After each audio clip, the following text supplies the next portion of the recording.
I was quite actively involved until 11 years ago in one way or the other. But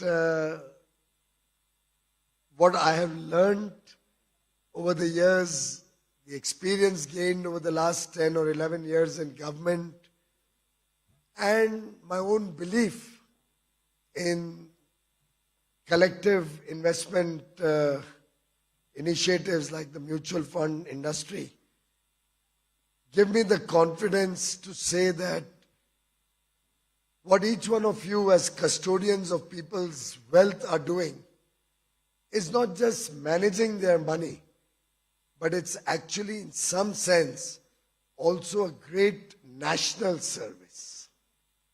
What you are doing is not only encouraging greater financial literacy, taking newer ideas, innovative ideas in the world of finance, both to industry and to the investor, but working as a bridge between the two, without which India's growth story would be pretty much incomplete. And therefore, I'd like to compliment all of you, particularly the AMFI, for its wonderful work. It's great to see that the solidarity of the industry. It's great to experience the positivity that you have demonstrated over the last few years and the confidence in the India growth story. Markets may have its own dynamics, international situation, global turbulence, policies, various factors will come and go. But the fact that the mutual fund industry in India, and I believe it's one of the largest mutual fund industry as a percentage of a nation's GDP that we have anywhere in the world. A very large amount of influence on the GDP. Almost 80, you have what, 70 lakh crores or so? So it's almost 20% of our GDP today. And I think it's a great testimony to the good work that all of you are doing and the way you are accelerating market intervention or AMFI, accelerating market and financial innovation, inclusion, is truly the need of the hour. I mean, can you imagine what the India markets and through that what the India growth story would have looked like, particularly post-COVID, but for the fact that the Indian investors came out in large numbers with large value to replace the influence of the foreign institutional investors. What you guys have, all of you have done in the last 4 years is truly phenomenal. I still remember, and some of the older people in the room may remember Mr. Madan Gopal Damani, the president of Mumbai BSC Brokers Union, correct? Brokers Forum, BSC Brokers Forum. And one of the persons I always looked up to for his vision, his foresight, and for the fact that he gave the word Dalal respect. He created a respectful story and changed the concept of Dalal Street or the way we were looking up to market players as only intermediaries in the stock market. He brought respect to the stock market. He brought respect to all the stakeholders in the stock market. And I still remember that was around the time, just a few years before he passed away at a very young age. He had been talking to my father and to me and warning us of the perils of large-scale influence of the foreign institutional investors in the Indian stock market. Of course, our Indian market was small at that time, both in value, in the depth of its penetration, the number of stakeholders. It had gone through a series of scandals, unfortunately. And at that point of time, when the foreign institutional investors had a pretty deep inroad into the market, Mr. Damani would always warn that a day will come when even when they move out $100 or $200 million from the market will tremble. The foundation of the market will shake. And we saw that.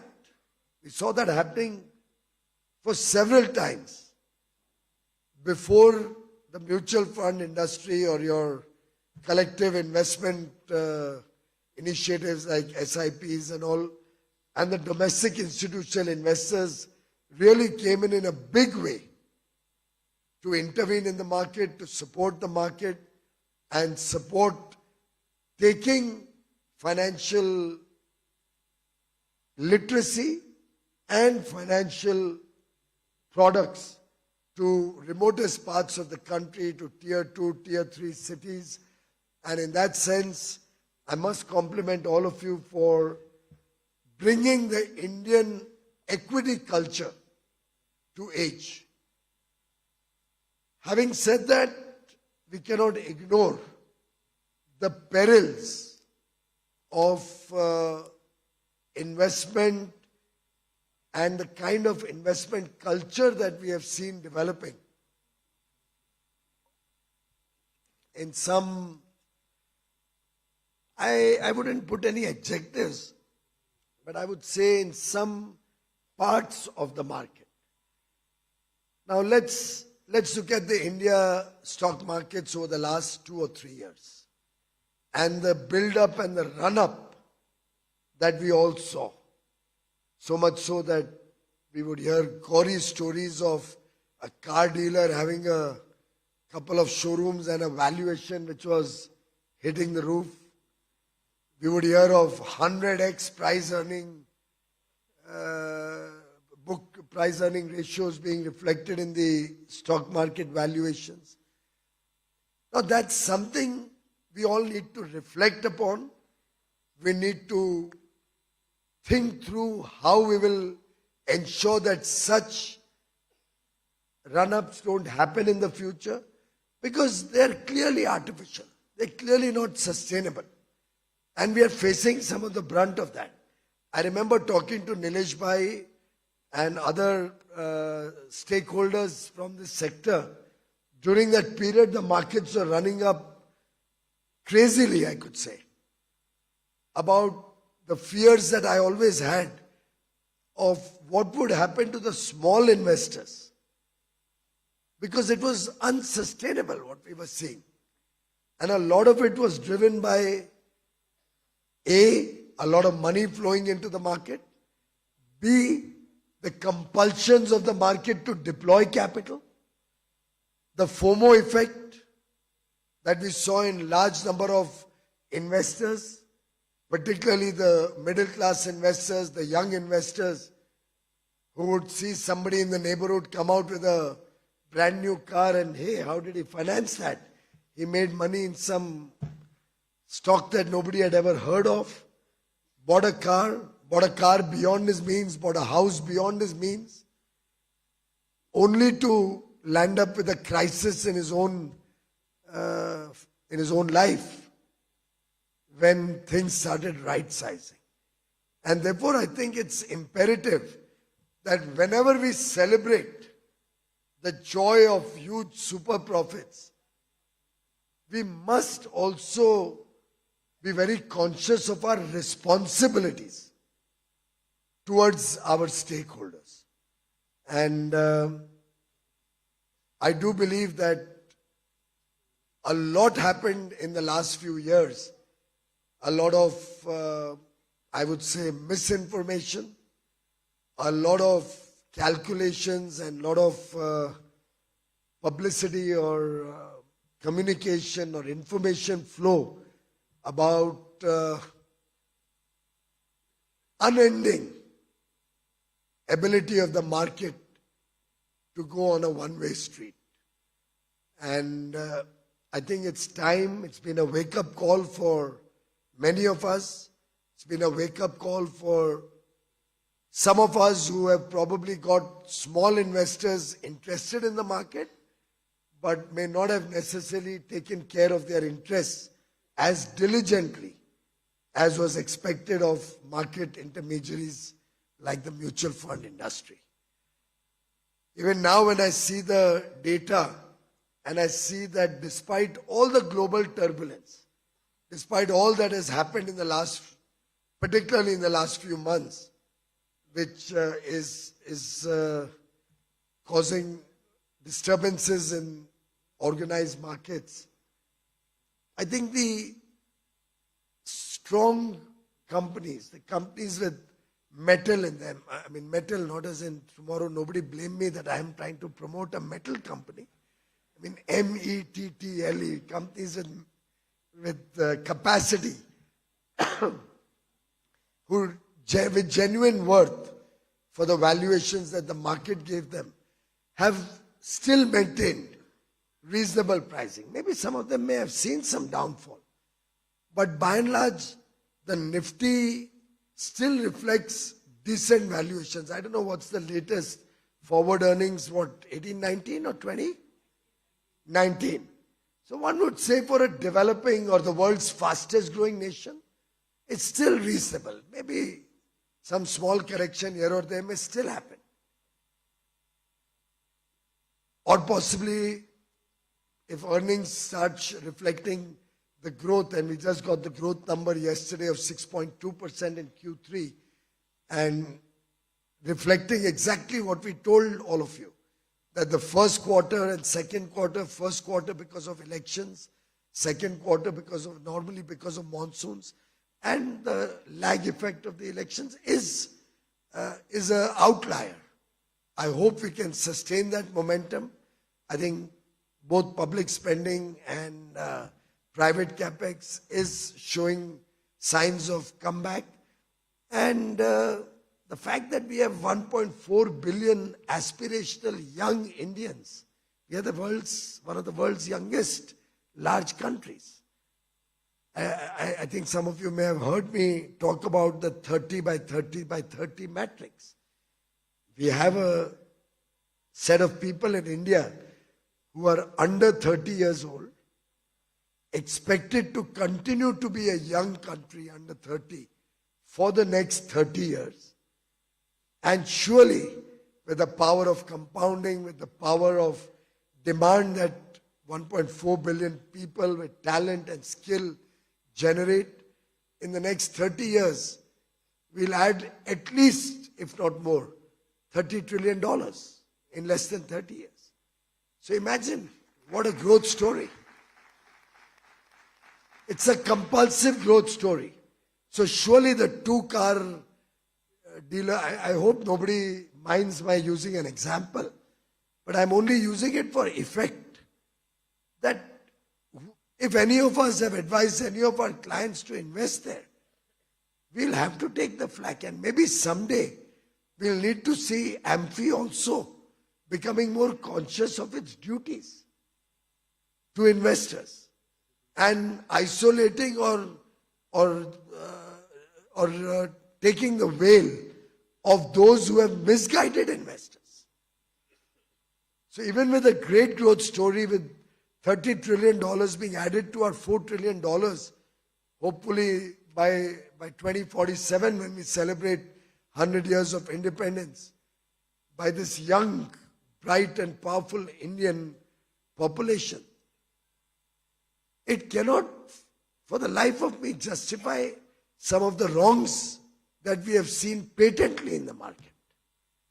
And therefore, I would urge your industry association, all of you, to also recognize your duties, your responsibilities. Your duty and responsibility to your investors is certainly there. Your duties and responsibilities to the market, to an organized market, to small investors is probably larger than just the number or the percentage of return that you are able to give in a competitive world for 1 or 2 years. That will not define your future. And my own sense is the India story is going to be fantastic. I myself see the world looking up to India. This morning also, yesterday we had, actually let me start from last month, the month of February.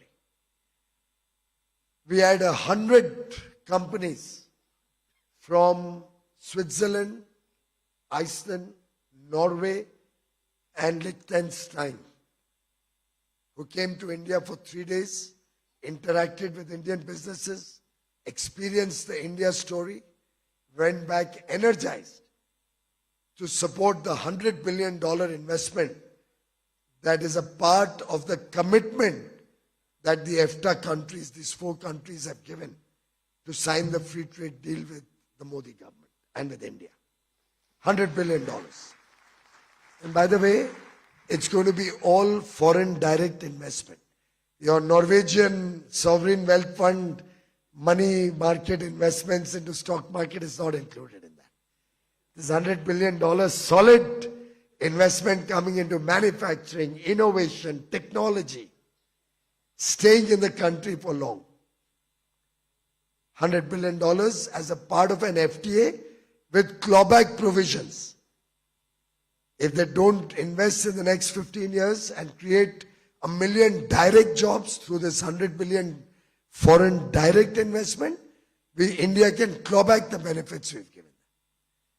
And for all of you, very, very informed investors, 100 billion in FDI, along with domestic capital that often partners and collaborates with them, the technologies that will come in, the ecosystem that it will create, possibly some leverage that it may take, could translate to $500-600 billion of investment into hardcore sectors.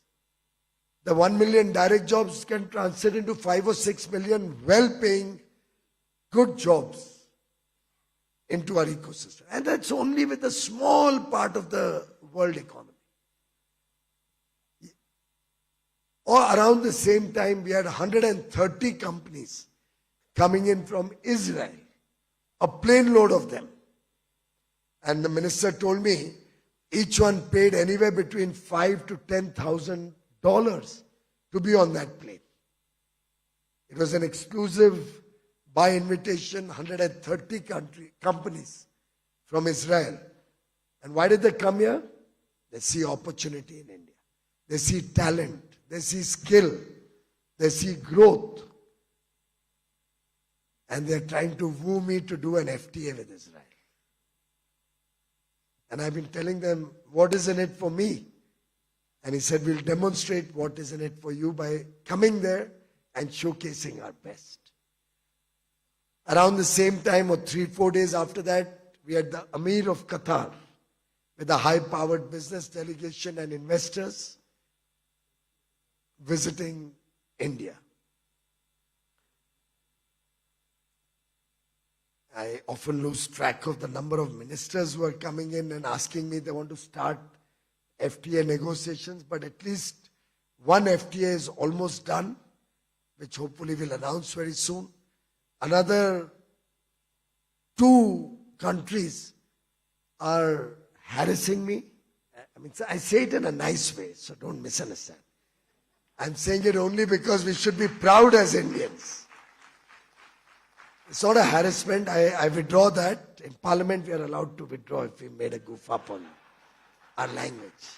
So please, whoever is running the show here today, please expunge that from today's proceedings. But I have at least 2 ministers who are wanting to launch FTA negotiations yesterday, if not tomorrow.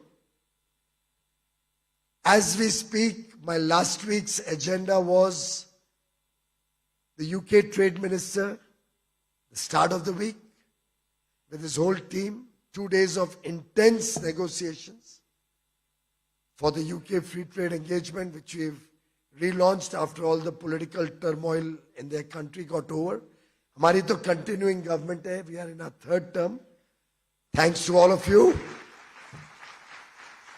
And thanks to all those who live in Kandivali, Borivali, Malad and Dahisar.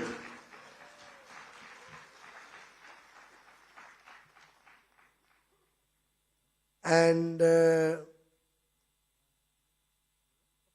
we ended the week with the entire European Commission. And what that means is the President of the European Commission, Her Excellency Ms. von der Leyen, with the entire cabinet. So it's like imagining that Prime Minister Modi with all his cabinet going to another country together. Have you heard of anywhere in the world such a thing happening? I have not. I've been trying to research it. Even for the European Union, it's the first time.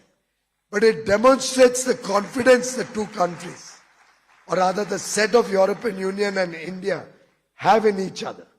The way we see our future engagement. The deep friendship between Prime Minister Modi and President von der Leyen. The engagement at the highest level. The engagement between ministers. There were more than 20 bilateral ministerials over 27th and 28th of February, including our engagement through a trade and technology council that we have between EU and India. I reached home last night at 2 o'clock, slept at 4 o'clock, and since early morning we are back on the negotiating table today with the European Union. And I left the lunch halfway so that I could be here.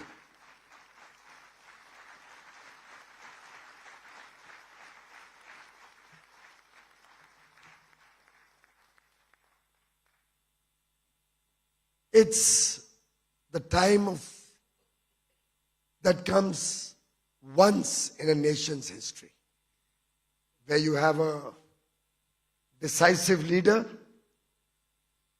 you have the demographic dividend sitting in front of you, young India, aspirational young India, talented young India, empowered young India. And I say that because Prime Minister Modi over 10 years has made his very best effort so that no child in the country is found wanting when it comes to food, clothing, shelter, healthcare, education. Some of you may have heard of BSP, बड़ा famous हुआ था एक time Madhya Pradesh चुनाव में. बिजली, सड़क, पानी, digital connectivity. India is today an empowered nation. Almost everybody has a smartphone in his pocket. A billion people connected to the internet. Every home has a television on which they see what's happening in the world. And that's driving aspiration. That's driving young India. That is the demographic dividend that we have. In a democracy where the rule of law prevails, there's transparency in governance, with a leader who's trying to bring ease of doing business and who's always asking all of you, tell us what more we can do to support investments, to support industrialization, to support technology coming to India, to support artificial intelligence becoming a part of our growth story, to support our startups in a big way. Our diversity, which is our strength, when you put all of them together, decisive leadership, demographic dividend, democracy, diversity, our dependability, we are trusted partners. The world trusts working with India, trusts investing with all of you. That makes India a compulsive growth story. So for those of you who may have felt jilted, who may have been worried about the short-term turbulence, this is part of life. We've all seen that all over our life. As long as we do an honest day's job, as long as we are conscious that we have not misled our investors, our stakeholders, as long as we've been diligent in our research, in our investment plans, in where we encouraged investors to go, as long as we didn't use the warning as a small footnote which nobody can read at the bottom of our prospectus or our documents inviting investments, which Shamla Gopinath ji from RBI has always been worried about. As long as we really cautioned investors when they were going wrong. If each one of us, the AMFI participant and member, would be diligent in our work, we would have the organized growth story of India, the fastest growing large economy in the world today, and I promise you will be the fastest growing large economy for the next 22 years. This Amrit Kal is ours. This Amrit Kal is our opportunity to present the best face of India to the world. The soft power that India has, the tourism potential that India has, the huge number of STEM graduates that India produces. The highest STEM graduates in the world come out of India. By the way, 43% of them are our sisters and daughters. The women empowerment that Prime Minister Modi is focused on. We have all the ingredients for a delicious meal. The choice is ours. And that is a choice I think the nation has made. 1.4 billion Indians have chosen the path to success, the path to a Viksit Bharat. We have collectively given unto ourselves 75 years ago the Constitution of India. This is the 75th year of the Constitution. And it starts with we the people of India. And I think in that same tone and tenor, it's time that each one of us give unto ourselves the collective commitment of 140 crore Indians. We, the investing community of India, make a promise to the nation that we will make India the world's favorite destination to invest in. We will ensure that every stakeholder who comes into our ecosystem will be given good advice, will be supported and handheld to think intelligently. We will look at financial inclusion as our collective responsibility as much as we will look at financial education as our duty. And with the strength that 70 lakh crores, nearly soon to be $1 trillion, has, the influence that $1 trillion has on the marketplace, we can make sure that foreign investors will never dominate the Indian market. We will determine India's future. And that, ladies and gentlemen, is in your hands. And I appeal to all of you to make sure that we will never let the country down. We will not let even the smallest of our investors and stakeholders down. And if collectively each one of us in this room and beyond takes this as your mission and your promise to yourself before it is your promise to the others, I can assure you we have a great bright future ahead of us for all of you. It's been great meeting you in my own home city in Amchi, Mumbai. Always a delight to be in Mumbai. Always love to meet with all of you. Please continue to give me this opportunity. Please continue to give us ideas. Whenever, I promise you this, and I'm saying it on record, whenever I'm worried about anything that's happening in the stock market, in the financial markets, I still come back to Mumbai. I still call up Nilesh Shah. I still call up Vallabh Bansali. I still call up all my friends.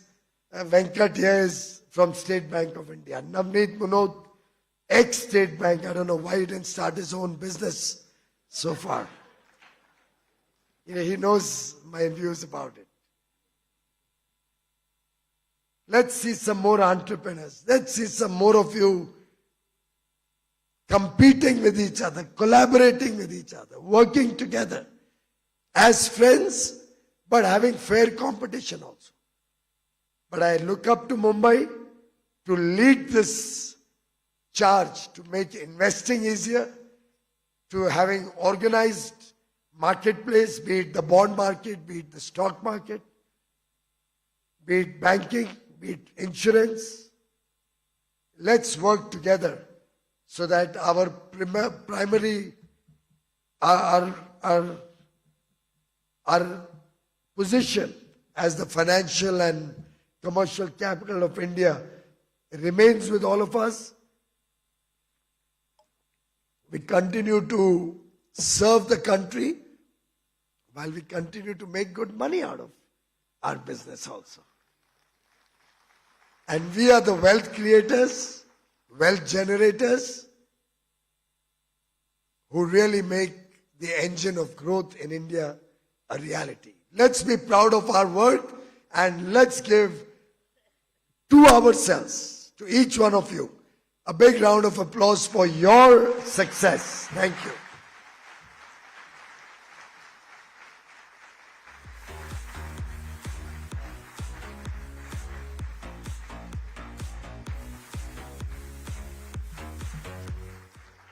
Shri Goyal ji, on behalf of each and every one of us in the room, thank you so much for talking to us straight from the heart, for giving us direction on how we can be co-collaborators of creating financial freedom in this country. I request you to stay with me. It's time for us to unveil the vision document, for which I'd like to invite all the AMFI board members.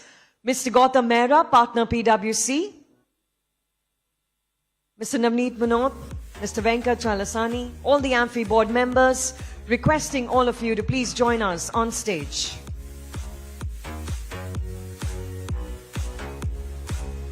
Let's have the vision document on stage.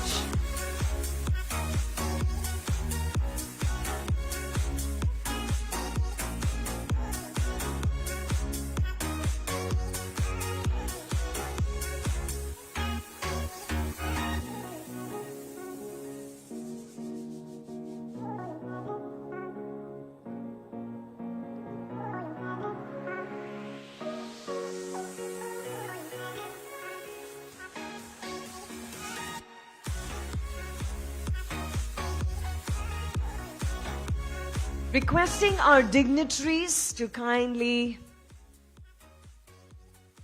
take a vision document and we'll unveil it all together.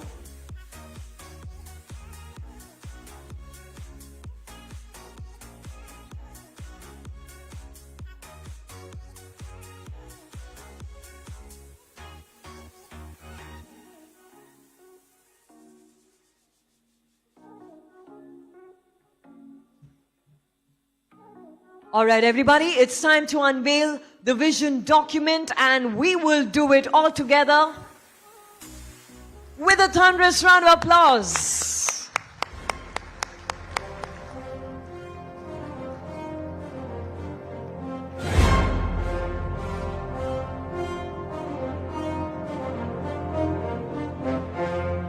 One of the many launches that we are doing this evening .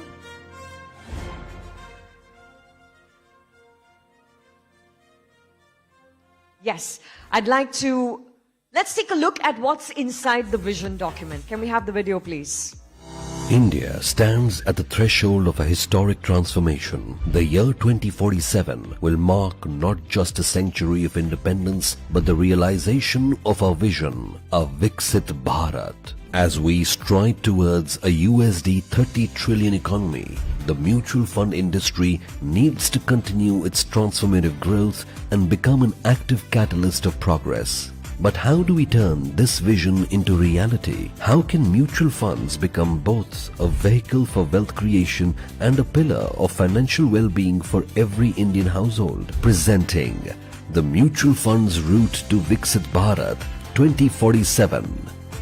A visionary blueprint that lays out the road.